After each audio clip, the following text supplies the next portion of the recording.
I just handed back a load of my older rent-to-rent properties. I'm 5 years in now and I needed to restructure. And on this video, I'm going to share with you exactly what I've done, why I've done it, so that you can learn, not make the same mistakes, and you can get to cash flow fast. I'm Simon, rent-to-rent specialist and mentor, and I'm 5 years in now, which is really interesting because I'm either coming to the end of the term and I want to hand them back, I'm coming to the end of the term and I want to renew, or I'm coming to the end of the term and I'm looking at buying. Now, the interesting thing here is what it's forced me to do is really look at the performances and the reports and the statements of all of my rent to HMO and rent to serviced accommodation, and I started to see some patterns. There were certain properties where the utilities were sky high, where the maintenance issues are high, where there's certain problems such as dated windows, which would cost 5-6 grand to repair. I'm not going to do that. The landlord wasn't in a position to do that, and I felt like I was almost stuck.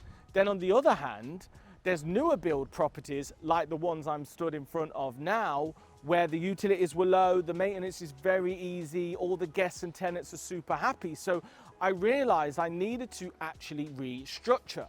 So what I've done, and it's quite interesting, is I've handed back tired properties, or I've sourced them on to new budding investors that are willing to put all the energy and hustle them through.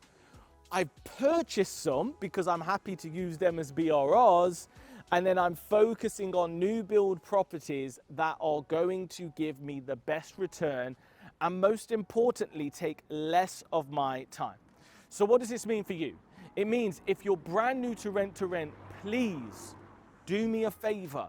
Really pay attention to the EPC ratings on the properties you're looking for. Focus on newer build properties, more modern properties that have a longer life cycle.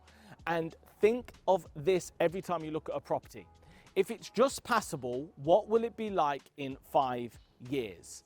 Okay, so the bathroom might be kind of okay now. What will it be like in 3 years? Because for me, a lot of mine were fine at the time, but not so fine a few years later. So I hope you found that useful. If you have, hit the subscribe button. Loads of content right here on the best rent-to-rent channel out there. Undisputed. If you disagree, comment below. If you agree, comment below. And I'll see you guys in the next video.